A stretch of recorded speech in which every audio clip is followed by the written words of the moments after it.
Marinate ചെയ്ത് വെക്കാതെ വളരെ എളുപ്പത്തിൽ ഒരു ഫിഷ് ഫ്രൈ എങ്ങനെ ഉണ്ടാക്കാമെന്ന് നോക്കിയാലോ. ലിഡിലിൽ നിന്ന് വാങ്ങിച്ച ഫ്രോസൺ ഹോൾ സാർഡൈൻസ് ആണ് യൂസ് ചെയ്തിരിക്കുന്നത്. ഫിഷ് കട്ട് ചെയ്ത് നല്ല വാഷ് ചെയ്ത് നല്ല വരഞ്ഞ് വെച്ചിട്ടുണ്ട്.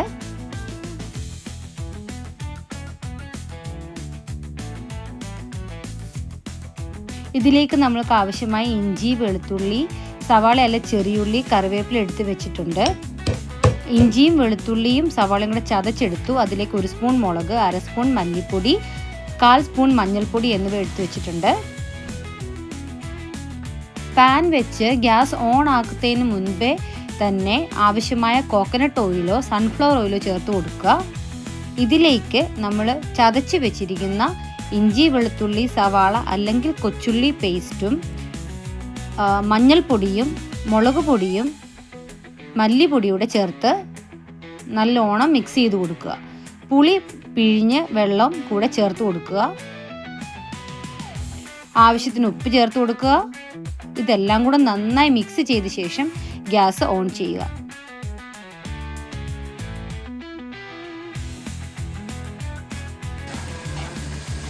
ഇത് നല്ല തിളച്ച് വരുന്ന സമയത്ത് ഈ മസാലയെല്ലാം നല്ലോണം എണ്ണ തെളിഞ്ഞ് വരുന്ന ഒരു സമയമാകുമ്പോഴേക്കും നമ്മൾ കട്ട് ചെയ്ത് വൃത്തിയാക്കി വെച്ചിരിക്കുന്ന ഫിഷിനെ ഇതിലേക്ക് ആഡ് ചെയ്ത് കൊടുക്കുക.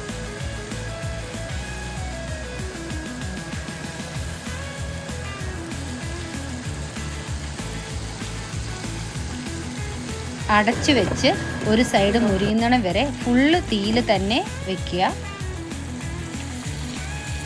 ഒരു 5 മിനിറ്റ് കഴിഞ്ഞ ശേഷം അടപ്പ് തുറന്ന് ഇതിനൊന്ന് മറിച്ചിട്ട് കൊടുക്കാവുന്നതാണ്. തീ കുറച്ച് വെക്കണമെന്നില്ല. അല്ല കരിയുന്ന പാത്രമാണ് എങ്കിൽ ചൂട് അഡ്ജസ്റ്റ് ചെയ്ത് കുറച്ച് വയ്ക്കാവുന്നതാണ്.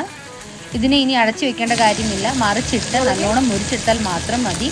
നമ്മൾ മാരിനേറ്റ് ചെയ്ത് ഫ്രിഡ്ജിൽ വെക്കുന്ന മസാലയൊക്കെ തേച്ച് വെക്കുന്ന ആ മീനിൻ്റെ അതേ രുചി തന്നെ ഇതിന് വന്നിരിക്കുന്നതായിരിക്കും.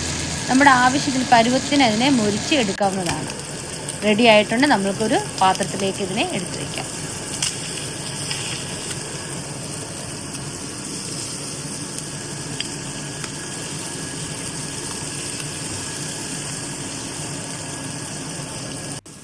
അങ്ങനെ നല്ല ടേസ്റ്റി യമ്മി ഫിഷ് ഫ്രൈ റെഡിയാക്കിയിട്ടുണ്ട്. എല്ലാവരും ഒന്ന് മസ്റ്റായിട്ട് ട്രൈ ചെയ്ത് നോക്കേണ്ട ഐറ്റമാണ്. അപ്പോൾ താങ്ക്സ് ഫോർ വാച്ചിങ്. വീണ്ടും കാണും വരെ ബൈ ബൈ.